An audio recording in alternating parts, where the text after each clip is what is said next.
몇 년 전에 제가 운전을 하면서 앞에 달리고 있는 차량을 보았습니다. 이렇게 뒷부분에 어떤 차량의 그 브랜드명이 이렇게 적혀 있지 않습니까?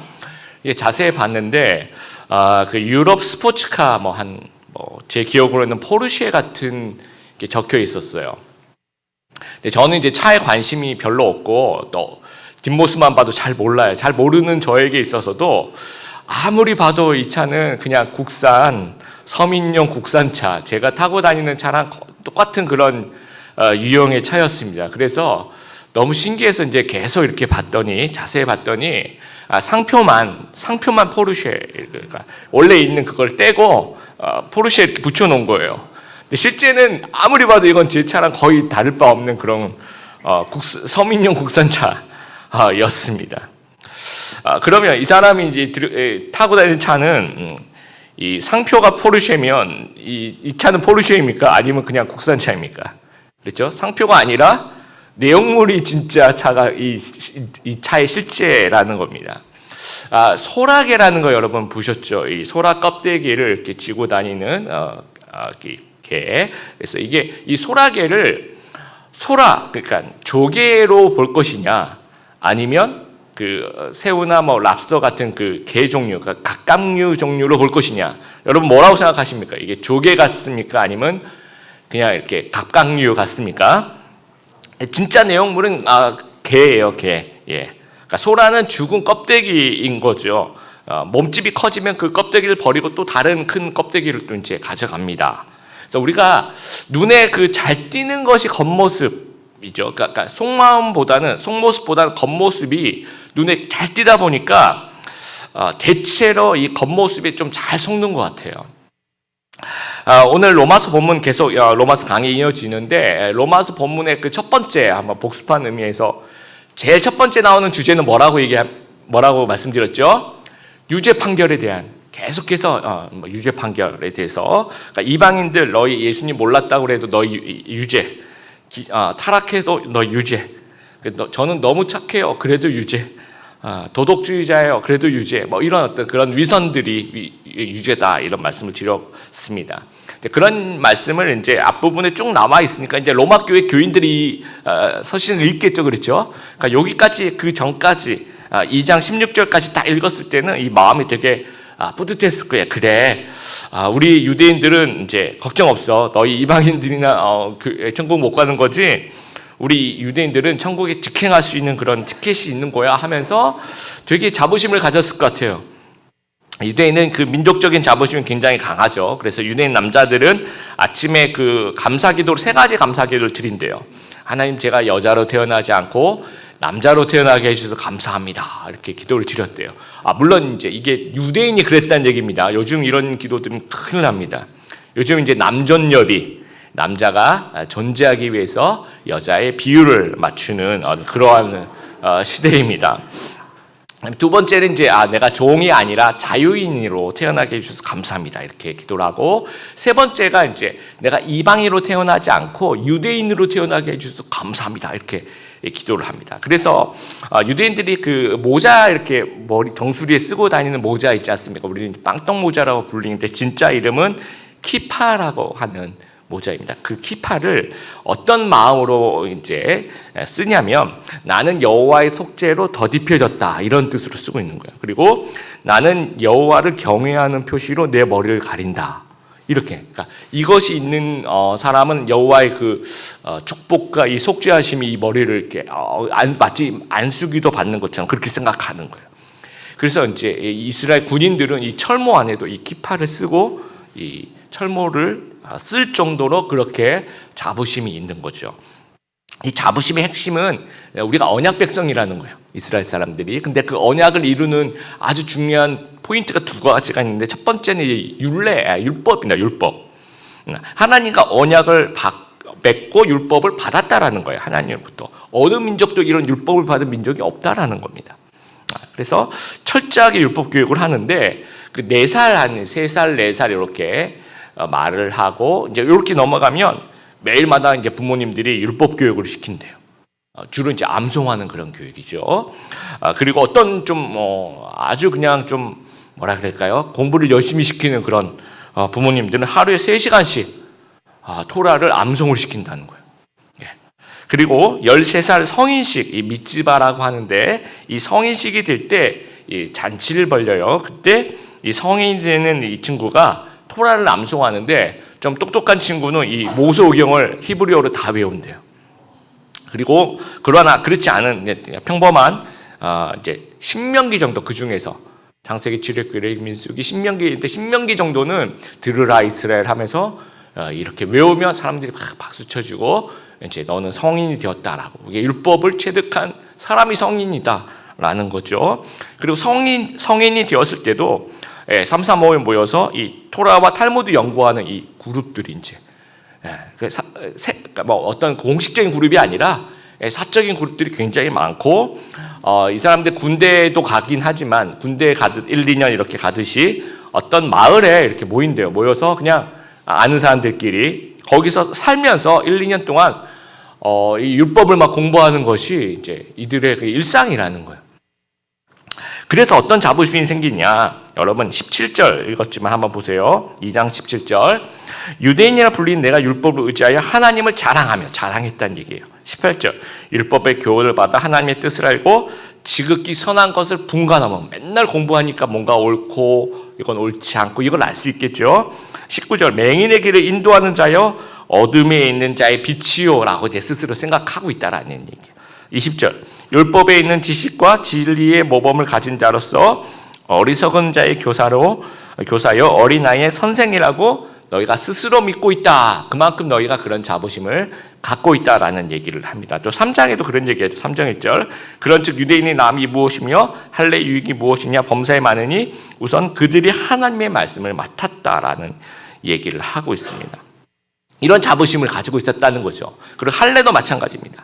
그 아브라함에게 주신 그 언약 백성의 표시, 난지 8일 만에 남성의 그 생식기의 표피를 자르는 수술을 합니다. 그래서 난지 8일 만에 그 아기는 그런 어떤 그 혈액 응고할 수 있는 것들이 가장 최고에 이른다라고 합니다.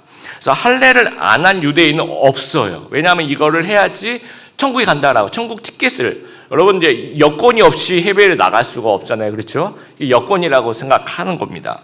그래서 이제 2차 세계대전 때 독일의 나치가 이 사람이 유대인인지 아닌지를 볼 수 있는 방법이, 이게 굉장히 확실한 방법이었다는 거죠. 할례를 행했느냐 안 했느냐를 보면서 할례가 되어 있으면 난 유대인이다라고 잡아가는 거죠. 그럼에도 불구하고 그럼 할례를 그 이후부터 안 했냐, 그런 거 아닙니다. 지금까지도 이어지고 있습니다. 그래서 이제 할례식의 이 축가 파티를 해요. 가족과 친지가 모여서 그 집에서, 그러면서 이제 주로 이제 랍비들이 와서 그 의식을 행하는데, 그러면서 이제 당신은, 우리 아기는 언약 백성이 되었습니다 하면서 이제 뭐 출생 그 자체가, 이 표시를 얻었다는 것 자체가 이제 천국 간다라고 이제 생각을 했던 것입니다. 근데 사도 바울이 이제 그렇게 자부심을 갖고 그렇게 읽으면서 16절까지는 그래 너 이방인들 아니야, 우린 유대인들이니까 괜찮아, 이렇게 생각하는 유대인들에게 막 한 방을 먹이고 있는 거예요. 너희 유대인들도 죄인이다, 하나님의 진노 안에 있다 라고 얘기를 합니다. 28절 보세요. 무릇 표면적 유대인이 아니다라고 얘기해요. 표면적 육신의 할례가 아니다라고 이야기를 합니다. 되게 엄청난 충격을 받았을 거예요. 너희 유대인들도 왜 하나님의 진노 안에 있는지를 설명을 하고 있는 겁니다. 자, 율법에 대해서, 이게 순종 없는 형식주의라는 거죠. 너희가 율법을 가지고 있으면 뭐하냐, 너희가 율법을 공부하면 뭐하냐, 지켜야 되는데 너희가 지키지 않는다는 얘기를 하고 있는 거예요. 그래서 21절에 다른 사람을 가르치는 내가 내 자신을 가르치지 아니하느냐, 도둑질하지 말라 선포하는 내가 도둑질하느냐 라고 얘기를 하고 있어요. 22절 보세요. 내가 신전 물건을 도둑질하느냐, 율법을 자랑하는 내가 율법을 범함으로 하나님을 욕되게 하느냐 하면서, 이 도둑질이라고 얘기하는 것은 이제 유대인들이 옛날부터 고리대금업 일수죠. 오늘날 말로 얘기하면 옛날부터 지금까지도 이제 이걸 많이 하고 있는 거예요. 여러분 그 베니스의 상인이라는 이야기 아시죠? 거기에 나오는 가지고 피도 눈물도 없는 이제 돈을 빌려준 고리대금업자 샤일로, 이 사람이 이제 유대인이에요. 유대인으로 이제 나옵니다. 그리고 우상숭배와 도둑질을 이제 연결시키고 있는데, 이게 무슨 얘기냐면 이방인 군인들이 이교도 신전에 가서 이제 물건을 훔쳐요. 신전 안에 있는 물건을. 그 당시에. 그래서 이제 이걸 또 팔아야 되잖아요. 그러면 이제 이걸 훔친 물건을 파는 사람들이 이제 우리가 장물합이라고 하는데, 조직력, 근데 상업 조직력이 좋아야 되는데, 그 당시 상업 조직력이 좋았던 유대인들에게 이걸 파는 거예요. 처분을 하는 거죠. 근데 유대인들은 자기가 훔치진 않았는데 그 훔친 물건을 팔아주는 거잖아요. 그러면서 나는 도덕질을 안 했다라고 생각. 나는 우상 숭배랑 전혀 관계가 없다라고 생각을 한다라는 거죠. 간음하는 거. 너희가 간음하지 말라고 하면서 내가 간음하느냐. 유대인 사회에서도 이런 문제들이 굉장히 비일비재했다라는 거예요. 우리 다윗왕도 그러지 않았습니까? 그리고 미국의 총기 사고 계속 일어나지 않습니까? 그래서 오늘날 우리가 볼 때는 총을 없애면 되지 않을까 생각하는데, 총기 규제 법안이 계속 부결이 돼요. 앞으로도 제가 볼 때는 미국은 총기를 없애지 못할 거라고 생각합니다. 그 이유가 이 총기 협회를 꽉 잡고 있는 사람이 이제 유대인들인데 너무 그 힘이 센 거예요. 그리고 돈을 엄청나게 벌고 있다라는. 그리고 이제 월가라고 해요. 월스트리트의 미국의 요즘에 계속 문제가 되고 있는 그 신자본주의 어떤 부작용들이 계속 일어나고 있는데 거기를 꽉 잡고 있는 자본이 또 유대인 자본이라는 겁니다. 그래서 24절에 그 이사야 예언을 인용하면서 기록된 바와 같이 이사야에 기록된 얘기입니다. 하나님의 이름이 너희 때문에 이방인 중에서 모독을 받는다라는 거예요. 너희가 하나님의 영광을 높이는 백성이 되어야 되는데 실제로 그 하나님 욕먹게 하는 그런 장본인이 되고 있다라는 거예요. 그러니까 너희가 실제로 너희가 이렇게 하면 안 돼라고 얘기하지만 너희가 죄 짓고 있는 거야. 똑같은 죄를 짓고 있는 거야. 그 얘기를 하고 있습니다. 할례도 마찬가지입니다. 할례가 그냥 상표라는 거예요. 아까 그 포르쉐에 딱 붙여져 있다고. 근데 진짜 차 내용이 포르쉐여야 하는데 차 내용은 포르쉐가 아닌데 뒤에 그 상표만 딱 붙였다고 해서 그것이 명품차가 되는 것은 아니다. 그 얘기를 하고 계시는 겁니다. 그래서 25절에 내가 율법을 행하면 할례가 유익하나 만일 율법을 범하면 내 할례는 무할례가 되느니라. 할례가 없는 거나는 마찬가지다. 그 얘기를 하고 있습니다. 또 27절에 또한 본래 무할례자가 율법을 온전히 지키면 율법 조문과 할례를 가지고 율법을 범하는 너를 정죄하지 아니하겠느냐. 그러니까 할례 없어도 하나님 말씀 순종하는 거, 하나님 말씀 믿고 순종하는 이게 훨씬 더 좋은 것이다 라는 이야기를 하고 있습니다. 이렇게 이제 그 궁지에 몰리면 유대인들이 그냥 넘어가는 것이 아니라 어떤 궤변을 하는데 그 3장 앞부분 크게 두 가지로 궤변하는데 이게 말이 좀 어렵게 돼서 제가 쉽게 3절을 보시면 어떤 자들이 이것은 가상대화입니다. 어떤 사람들이 이렇게 얘기할 것 같아. 뭐라고 얘기하냐면 어떤 사람들이 믿지 아니하면 어떡하리요? 그 믿지 아니함이 하나님의 미쁘심을 패하겠느냐. 이게 무슨 얘기냐면요. 유대인들 중에서 이렇게 궤변을 늘어놓는 사람이 있는데 어떤 궤변이냐면 유대인이 그 사람이 하나님을 안 믿었어요. 그것은 하나님이 잘못했다는 거예요. 내가 왜 하나님 안 믿게 당신이 이렇게 우리가 언약 백성인데 그 언약 안에 있으면 내가 믿게 해야지 왜 못 믿게 하냐고 그것은 하나님의 잘못이다라고 얘기를 하는 거예요. 그래서 4절에 그런 얘기를 하죠. 그럴 수 없느니라 사람은 거짓되되 오직 하나님은 참되시다 할지어다. 무슨 얘기냐면 하나님이 약속을 안 지킨 게 아니라 너희들이 약속을 안 지킨 거야. 그 얘기를 하고 있습니다. 또 7절에는 더 황당한 얘기를 해요. 나의 거짓말로 하나님의 참되심이 더 풍성하여 그의 영광이 되었다면 어찌 내가 죄인처럼 심판을 받겠느냐. 이게 무슨 말이냐면 내가 어떤 죄를 졌어요. 그랬더니 하나님이 의로우심이 훨씬 더 풍성하게 부각이 됐어요. 그러면 결과적으로 내가 하나님의 영광을 높인 것이 됐는데 왜 나를 죄인이라고 얘기합니까? 이렇게 얘기하는 거예요. 말도 안 되는 거죠. 그래서 8절에 선을 이루기 위해서 악을 행하지 하지 않겠느냐. 근데 이게 이런 말을 비방하는 우리가 이런 말을 한다고 하니 그들은 정죄받는 것이 마땅하니라. 선한 결과를 얻기 위해서 악을 행할 수 없다라는 얘기를 너희가 그걸 아무리 궤변해봤자 너희는 하나님의 진노 안에 있다. 너희는 죄인이다라는 말을 하고 있습니다. 그래서 유대인의 그 문제를 지칭하는 핵심 단어들 여러분 설교의 노트 보시면 28절하고 29절에 이 대조하는 이 단어들이 있어요. 이것만 좀 잘 이해해도 오늘 설교를 다 여러분이 이해하신 겁니다. 뭐라고 나와 있냐면요. 우리 이제 개역개정에 보시면 28절 보세요. 표면적 유대인이 유대인이 아니다. 표면적 유대인이란 말이 있죠. 그렇죠? 29절을 보시면 그 반대로 이면적 유대인이다. 이 말이 저는 좀 어려웠어요. 이면적 유대인이란 말이 좀 어려웠는데 그래서 원어를 찾아봤어요. 원어를 찾아봤더니 영어 성경이 그 원어를 좀 잘 번역했어요. outwardly 해서 그러니까 외형적이다라는 뜻입니다. 표면적이란 말이. 그 다음에 이면적이란 말은 이제 inwardly라고 해서 내면적이다라는 얘기예요. 그래서 이게 쉬운 성경은 번역을 좀 더 잘했어요. 겉모습 유대인, 또 마음의 유대인 이런 식으로 이제 번역을 한 겁니다. 또 새 번역을 제가 어떻게 번역했나 봤더니 이 겉모양만 유대인이고 속 사람은 그러니까 겉모양만 유대인이 아니라 속 사람도 유대인이어야 된다 이렇게 번역하고 있습니다. 이게 더 이해하기에 더 쉽죠, 그렇죠? 그래서 표면적 유대인이라는 얘기는 껍데기가 유대인이라는 얘기입니다. 그 다음에 이면적 유대인이라는 얘기는 속마음 자체가 진짜 예수님을 믿은 그 유대인이어야 한다라는 얘기입니다. 그래서 율법이라든지 할례라든지 이런 거 다 표면적이라는 거예요. 다 그 외형적인 거, 다 껍데기. 예. 그리고 믿음, 하나님을 정말 믿고 순종하는 거, 이것은 이 어떤 이면적인 또 내면적인 이 마음에 대한 거, 속 사람에 대한 거, 이건 진짜 알맹이 신앙, 내용이라는 것입니다. 그래서 오늘 제목을 제가 껍데기 종교와 알맹이 신앙이라고 한번 이렇게 만들어 보았습니다. 그러니까 유대인들의 문제가 지금 껍데기 종교라는 거예요. 그러니까 하나님이 이거는 이렇게 해가지고는 천국에 갈 수 없다라는 거예요. 그러니까 알맹이 신앙이 되어야 된다라는 얘기를 합니다. 그래서 뭐 율법을 소유하고 할례를 시수로 하고 이게 다 껍데기라는 거예요. 예, 율법을 순종하고 지키고 언약 백성답게 살아가는 것이 그것이 알맹이고 껍데기만 있는 가짜 종교인으로 살지 말고 속이 꽉 찬 내용을 가진 그런 신앙인으로 살아가라는 얘기예요. 중세 기독교 역사를 보면 채찍질 고행단이라는 것이 있었어요. 말 그대로 채찍질을 하는 고행단인데 다른 말로 이제 십자가 형제단, 왜냐하면 이제 옷에다가 이 십자가를 크게 이제 하고 다녀서 14세기 중세입니다.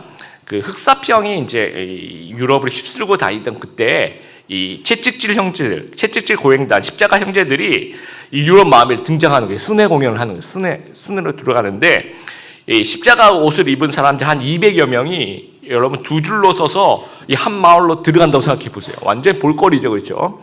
이 마을이 별로 중세 마을이 크지도 않을 텐데 이렇게 200명이 막 십자가 옷을 입고 막 성가대 가운 같은 걸 입었는데 그거는 잘 모르겠어요. 그래서 이렇게 두 줄로 서서 마을로 다 와서 시장 같은 데 막 천천히 걸어 들어오면 사람들이 다 모이겠죠. 그러면 이 시장에서 공개 이 매질을 하는 거예요. 뭐 서로 때리기도 하고 자기가 자기를 때리기도 하고 막 가죽 채찍에다가 그 끝에다가 막 아픈 것들 이렇게 달아가지고 때리기도 하고 아니면 막 정말 그 아주 그냥 사정없이 매질을 하기 시작합니다. 자기 스스로에게도 아니면 그 둘이 있으니까 둘에게도. 그러면서 이제 그 예수님이 33세 돌아가셨으니까 1년을 하루로 쳐서 우리가 33일 동안 하루에 3번씩 자신에게 매질을 하면서 회개하고 금욕하자라고 막 이야기를 합니다. 근데 이게 그 마을 사람들이 굉장히 환영해요. 열렬하게. 왜냐면 그때는 이제 흑사병이 돌던 때니까 이분들이 자기가 이게 매를 대신 맞아주니까 이 흑사병이 이게 뭐라 그러죠? 뭐 미안해서라도 좀 도망가지 않겠는가? 이게 그렇게 생각하는 거예요. 이 사람들이 대신 벌을 받으니까 흑사병이 우리한테까지는 안 올 거야라고 그렇게도 생각을 하고. 그리고 중세 그 카톨릭의 아주 높은 그 사제들하고는 뭐 자기들 이렇게 잘 먹고 잘 사는데 이 사람들이 막 고행을 하니까 되게 멋있게 보이는 거예요. 예. 그리고 여러분 이 시각 효과라는 거 있지 않습니까? 막 이렇게 쫙 써가지고 막 채찍을 막 하면서 그리고 이제 처음에는 이분들이 진짜 많이 맞았겠죠. 근데 이제 막 순회를 하다 보니까 이분들도 이제 뭐라 그럴까 여러분 영화 같은 데 보면 이렇게 합을 맞추죠, 그렇죠? 별로 안 아픈데 이렇게 연기력이 그리고 때리는 사람도 아주 모션을 크게 해서 찹삽 내리치는 어떤 그런 것들이 이제 자기들 안에서도 이렇게 연기력이 이제 증가하기 시작한 껍데기가 막 너무 보기가 좋은 거예요. 그래서 사람들이 환영하고 인정하다 보니까 이 형제단, 이 십자가 형제단이 정치적인 힘이 생겨나는 거예요. 사람들이 자기 말 들어주니까. 그러면서 이제 변질되는데 자기들이 막 메시아 흉내를 막 내기 시작하면서 돌아다니기 시작하는 거예요. 그러면서 자기들 밑에 무릎을 꿇어야지 죄사함을 받는다. 우리가 죄사함을 줄게라는 카톨릭하고 다를 바 없는 그런 똑같은 변질이 일어나고 그다음에 막 구원을 팔기 시작해요. 우리한테 뭐 그러니까 그때 당시에 이제 이렇게 그 로마 가톨릭 때 그런 걸 했잖아요. 그래서 우리한테 돈을 얼마 주면 우리가 너희 죄를 사해 줄게. 면죄부를 이제 팔기 시작합니다. 그래서 1348년 5월 교황 클레멘스 6세가 이제 고행단의 순례를 전면 금지시킵니다. 왜냐하면 이제 곳곳에서 정말 이상한 일들이 많이 일어나니까 그러면서 이제 관련자들을 처벌하고 뭐 심한 사람들 화형을 시키고 감옥에 보내고 이제 진짜 이거는 고문이 시작이 된 거죠. 그러면서 이게 쇼하던 사람들이 이렇게 일단 잡아들기 시작하니까 이제 역사 속으로 다 사라집니다. 이제 뭐 자료도 거의 남지 않을 정도로. 스위스 바젤에 가시면 파시나트 축제라고 바젤 카니발이라는 것을 지금도 굉장히 이제 가장 큰 축제 중에 하나입니다. 그런데 이제 그 기원을 살펴보면 그 유럽의 축제 기원이 다 비슷비슷해요. 근데 어떤 기원이냐면 이 사순절 여러분 아시죠? 우리 부활절 되기 40일 전에 수요일부터 애쉬 웬즈데이라 그래서 제 수요일이라고 해서 그때부터 사순절이 시작이 됩니다. 그래서 예수님 부활하시 고난당하시기 그 전 40일을 좀 금식과 기도와 좀 고행과 좀 이렇게 그렇게 지내보자 해서 그 중세부터 이제 그런 사순절을 지키는데 사순절 하기 직전에 축제를 여는 거예요. 그러니까 뭐 이런 겁니다. 여러분 다이어트를 이제 앞으로 40일 동안 할 텐데 40일 동안 하기 전에 뷔페를 가서 마음껏 먹고 그 다음에 굶자 뭐 이런 느낌인 거예요. 그랬는데 이제 처음에는 그렇게 좋은 의미에서 시작을 했겠죠.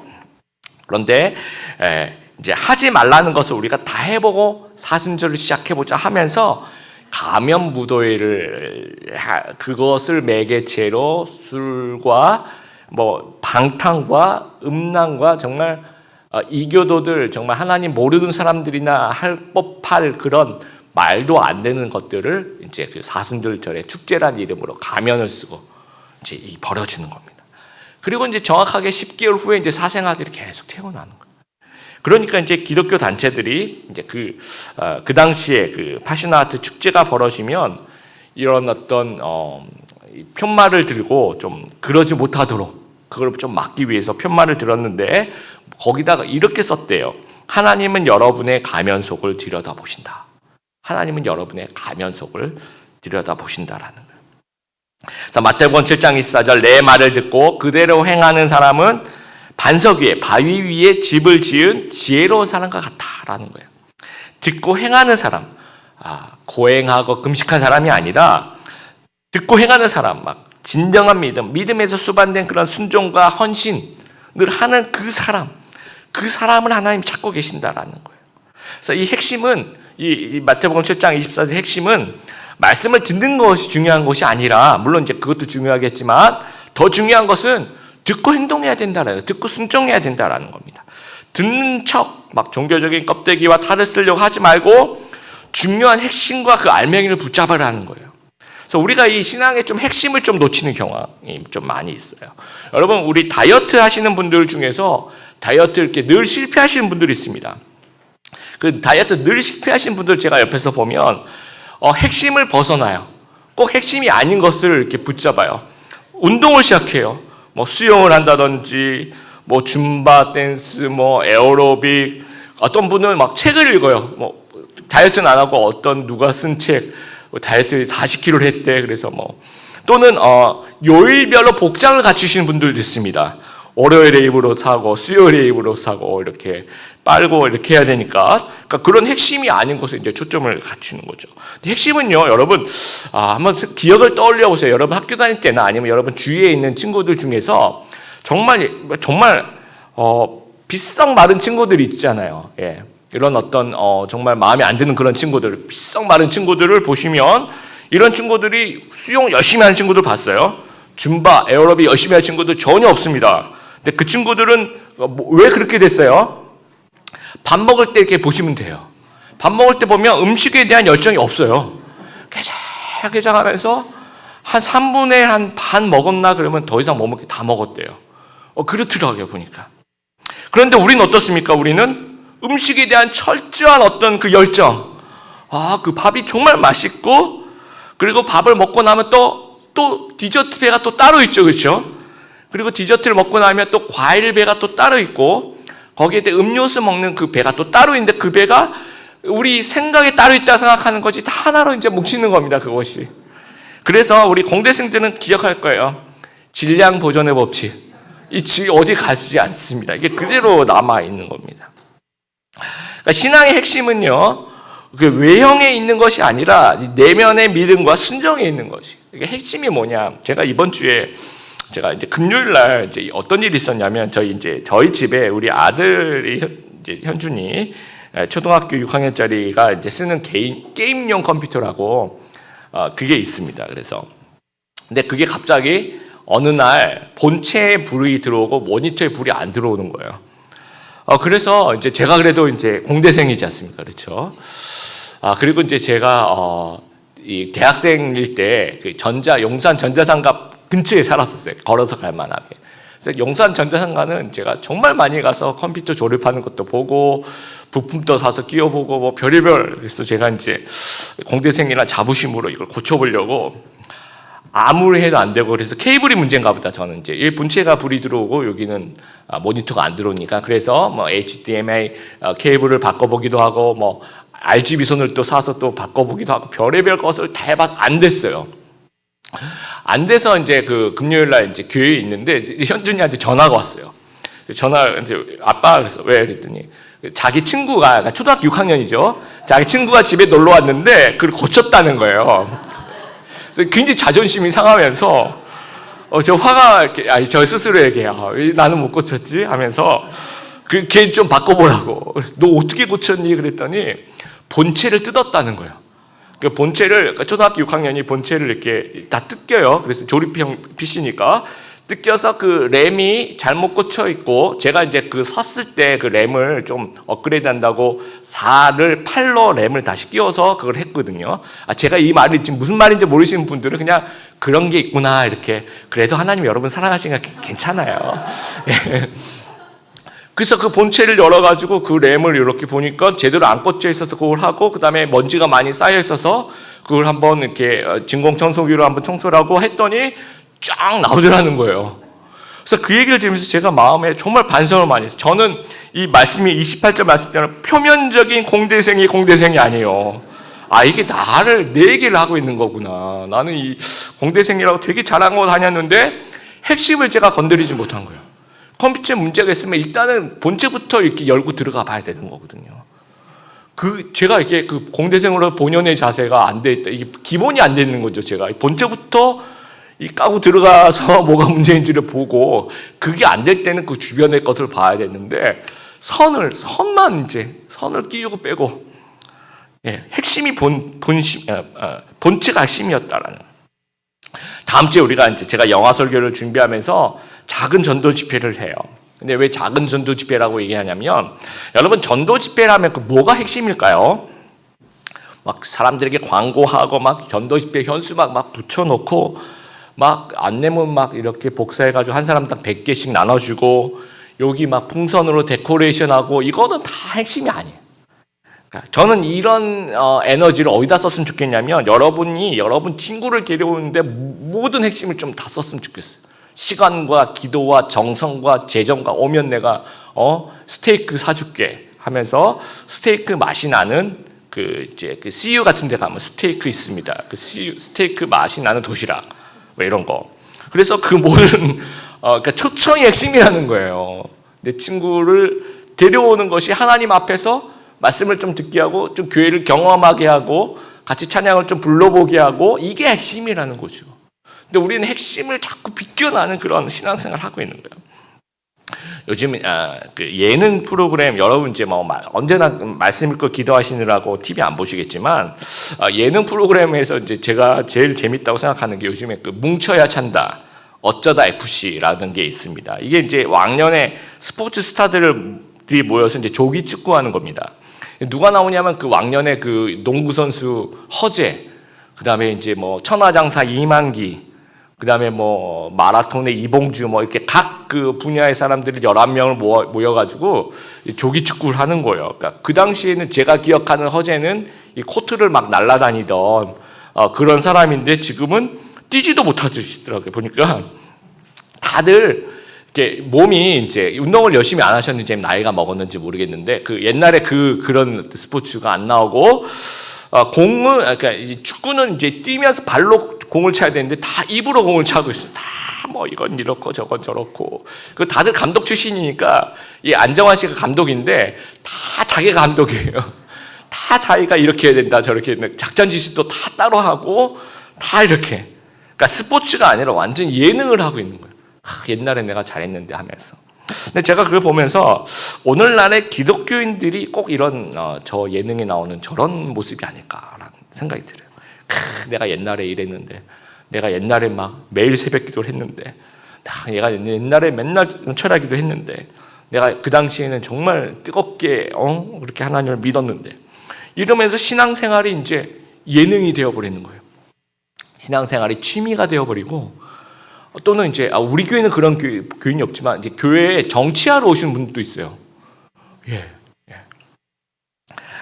성 프란시스코 사였는데 이 경건 훈련을 제자들과 같이 했어요. 그 당시 경건 훈련 주로 이제 금식을 합니다. 금식하면서 기도하고 근데 이제 제자 중에 한 명이 너무 배가 고픈 거예요. 그래서 이제 몰래 이제 숨어서 이렇게 죽을 막 먹다가 제자들한테 들켰어요. 그때 제자들이 막 욕을 하는 거예요. 우리 같이 금식하는데 너만 배고프면 우리 다 배고픈데 숨어서 이러고 먹고 있냐 막 그렇게 막 욕을 하고 있으니까 선생님이 좀 혼내주십시오. 그랬더니 프란시스코 선생님이 이제 가서 그 제자 앞에 가서 같이 죽을 먹어요. 야 얘들아 금식 끝났어 너희도 먹어 하면서 같이 이제 죽을 먹는 거예요. 이게 뭘 의미하냐면 이 경건 훈련 자체가 하나님과 이웃을 섬기기 위해서 자신을 단련하는 거잖아요. 근데 이 경건 훈련을 하다 보면 다른 사람을 막 비난하게 자기 의가 좀 생기거든요. 다른 사람 막 비난하는 그게 경건의 훈련이 아니라는 거예요. 그러니까 이 제자가 이 금식을 어겼을 때 그 모습을 보고 감싸주는 것이 진정한 경건 훈련이지 너는 다 같이 금식하는데 너 혼자 먹으면 어떡하냐고 비난하는 그것이 훈련이 아니라는 거죠. 그거를 이제 성 프란시스코가 자기가 감싸주면서 보여주는 거예요.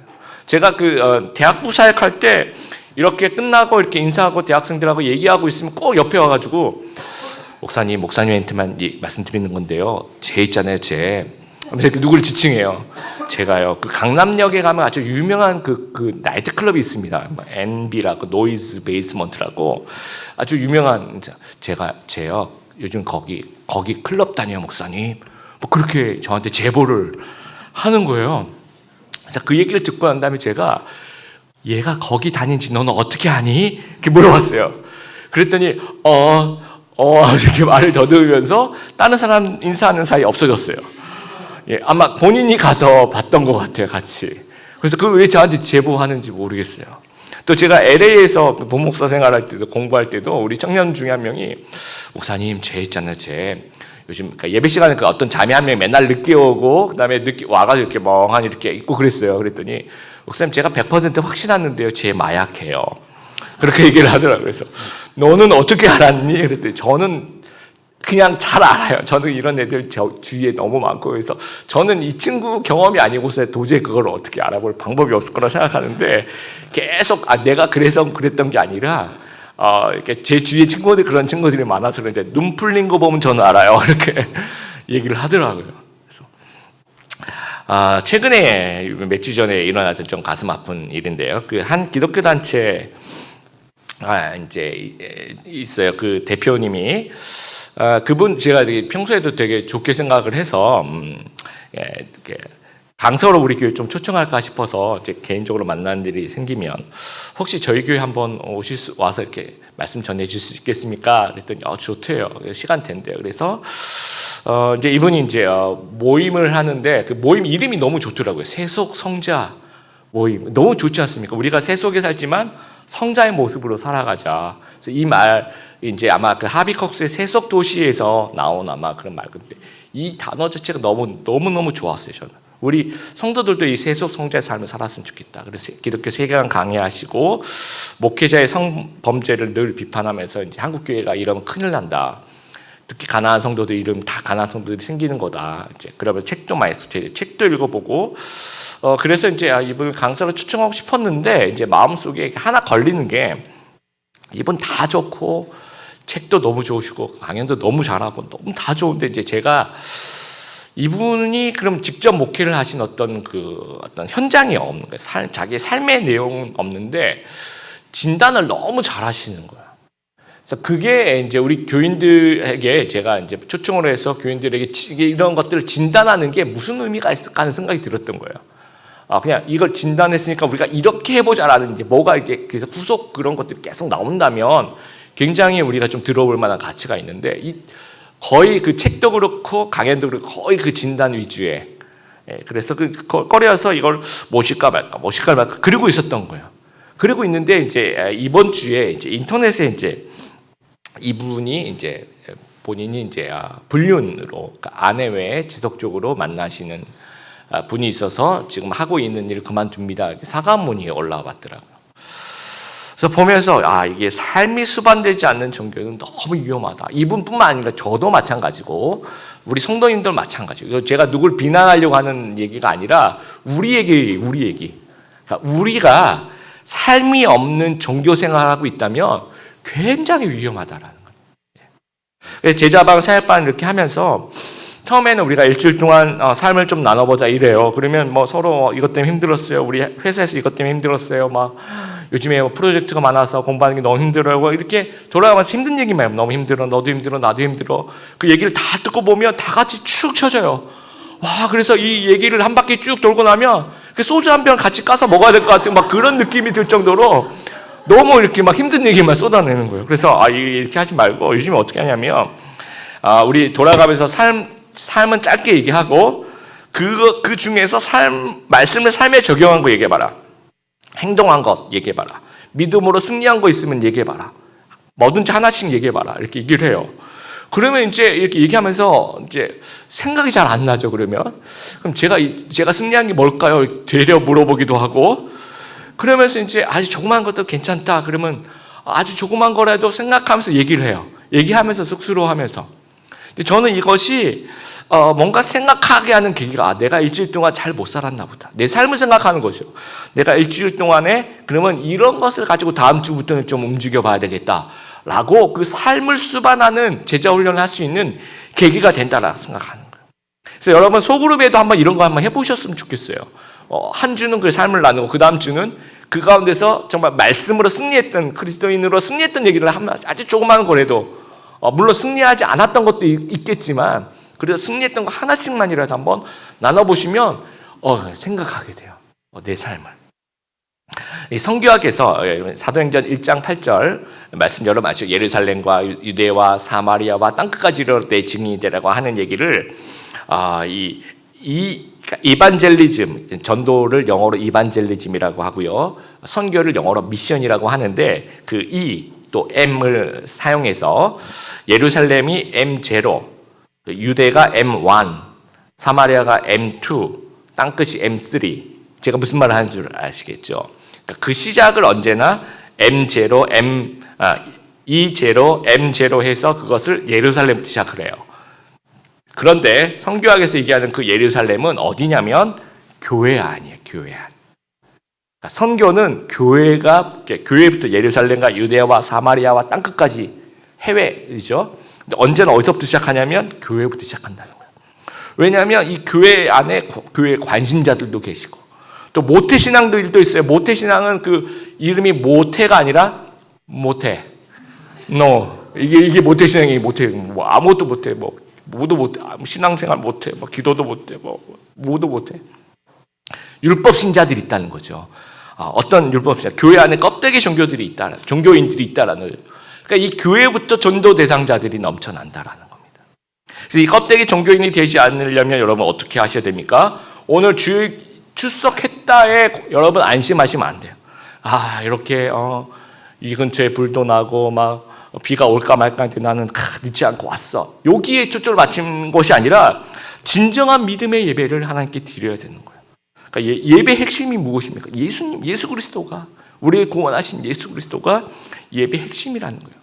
여러분 저희 그 고등학생 딸이 얼마 전에 이제 엑소 공연을 갔어요. 저는 그걸 보면서 정말 진정한 예배의 모습이 저 모습이다라고 생각하는데 그 엑소 공연은요 이제 잠실 경기장 10만 명 정도 정도, 5만 명? 제가 잘 모르겠어요. 그걸 신청하기 위해서 그 인터넷으로 이렇게 신청을 하는데요. 그 확률이 1분, 10초, 15초에 다 없어지는, 싹 하면서 없어지는데 계속 클릭을 하고 있는 거예요. 그러니까 친구 2명이서 계속 클릭을 했는데 친구는 안 됐고 희진이 됐어요. 와, 근데 이제 그 비용도 이제 할머니 그 찬스를 사용해서 했는데 이제 그 친구는 안 됐어요. 그래서 제가 친구가 안 되면 너 혼자 가야 되는데 그게 괜찮겠냐 했더니 그게 무슨 문제냐는 거죠. 오빠들이 있는데 그게 오빠들이 있는데 그게 무슨 문제냐는 거, 혼자 가는 게. 그리고 사람들 그 10만 명 너 아무도 모르는 게 너 혼자 어떻게 적응할래까? 적응하는 게 그게 무슨 문제냐는 거죠. 오빠들이 있는데. 그리고 너 그 밤에 갔다가 늦게 얼마나 피곤한데 그 피곤한 게 뭐가 문제냐는 거예요. 오빠들이 있는데. 그리고 그날 비 와서 너 어떡하냐 그랬더니 비가 오는 게 뭐가 문제냐? 우산 쓰면 되는 거지. 오빠들이 있는데. 근데 한 가지 비 오는 것은 걱정은 하더라고요. 사진에 오빠들이 잘 안 나온대요, 비가 오면. 그러니까 이게 핵심을 잘 파악하고 있는 거예요, 진짜. 여러분 한번 이걸로 그 오빠들 빼고 예수님 한번 집어넣어 보세요. 여러분이 교회 와서 나 적응하기 힘들어. 나 친한 사람이 하나도 없어. 나 혼자 교회 가야 돼. 이거 다 본질이 아니라는 거예요. 그렇죠? 교회가 너무 멀어. 막 날씨가 안 좋아. 이런 것도 다 핵심이 아니라는 거예요. 예수님 오빠가, 이렇게 얘기하면 될까요? 죄송합니다. 구주 대신 예수님, 죄송합니다. 예수님이 계시면, 그게 핵심인데, 내가 아는 사람이 그게 뭐가 문제냐는 거죠. 예수님께 내 전심을 드리는 그 올바른 예배를 하나님께 드릴 수만 있다면, 내가 교회에 나와 있고, 예배에 참석했고, 누굴 따라 나왔고, 종교적 외형에 익숙한 거 아무것도 중요한 내용이 아니라는 거예요. 마음껏 하나님을 기뻐하고 마음껏 하나님께 감사하고 마음껏 하나님을 자랑할 수 있는, 이게 진짜 알맹이에 있는 그런 예배라는 것입니다. 우리 성가대도 마찬가지. 내가 오늘 안 틀리고 성가 잘 무사히 마쳤다, 이게 중요한 게 아니라 내 마음이 하나님 너무 사랑해요. 이러면 여러분 되신 거예요. 여러분 다 하나님 사랑하시죠? 그러면 돼요. 좀 틀려도 괜찮고 또 내려가다 이렇게 발 걸리고 넘어져도 괜찮습니다. 내가 하나님 사랑하면 괜찮은 거예요. 찬양팀도 마찬가지, 우리 회중 찬양도 마찬가지. 내가 전심으로 눈물로 감격으로 올려드린 찬양을 했느냐 안 했느냐, 이게 중요한 거예요. 그리고 이런 그 껍데기 신앙이 아니라 알맹이 껍데기 종교를 버리고 알맹이 신앙을 하기 위해서는 자기 성찰해야 돼요. 내가 정말 이루고 있는지를 끊임없이 자기 성찰해야 되는데 그것이 말씀 훈련과 기도 훈련이에요. 그래서 여러분 우리 드림이게 우리 서번트들 이제 일부 예배는 우리 집사님들 권사님들 같이 예배를 드리시는데 주일 이외에 일주일에 한 번은 여러분들이 말씀 아카데미라든지 기도 훈련, 금요 기도회와 새벽 기도를 꼭 참석해 주시면 좋겠어요. 집이 너무 머시면 그 전날 그 사무실에서 이렇게 주무실 수 있도록 제가 이렇게 비밀번호를 가르쳐 드리도록 하겠습니다. 집 머는 거 아무 소용이 없는 게 우리 권사님이 남양주에서 매일 새벽기도 나오시기 때문에 말할 그게 없어요, 저희가. 예. 그래서 일주일에 한 번, 주일은 당연히 오셔야 되는 거고요. 그 외에 일주일에 한 번은 내가 아카데미를 한다든지, 아니면 금요기도를 오신다거나, 아니면 나는 아침이 좀 강하다, 그런 분들 거의 없으시지만, 그럼 이제 새벽 예배를 오신다든지. 그리고 우리 교회는 청년이 많습니다. 우리 교회 반이 청년이에요. 예. 그런데 청년이 많다, 이것은 제가 볼 때는 껍데기인 것 같아요. 그러면 알맹이는 뭐냐? 청년들이 활발하게 활동하고 진짜 이 청년답게 이렇게 뜨겁게 파이팅이 넘치는 이러면 이게 진짜 내용이 있는 교회라는 거죠. 또 우리 교회는 다 젊으세요. 우리 일부 예배 앉아 계시면 다 젊은데 젊은 교회, 이것도 다 껍데기입니다. 그럼 뭐가? 정말 젊음의 열정으로 하나님께 2배, 3배 헌신하는 교회, 이렇게 되면 이건 알맹이라는 거죠. 말씀 마무리합니다. 우리 종교적인 행위가 구원을 가져오는 것이 아니라 진심 어린 믿음과 어떤 순종이 구원을 가능케 한다는 거 기억하면서, 하나님이 정말로 원하시는 것은 종교적인 껍데기가 아니라 진정성 있는 그 내용. 그래서 전심으로 하나님 믿고 섬길 수 있는 귀한 하나님의 제자들 다 되시기를 주님의 이름으로 축복합니다.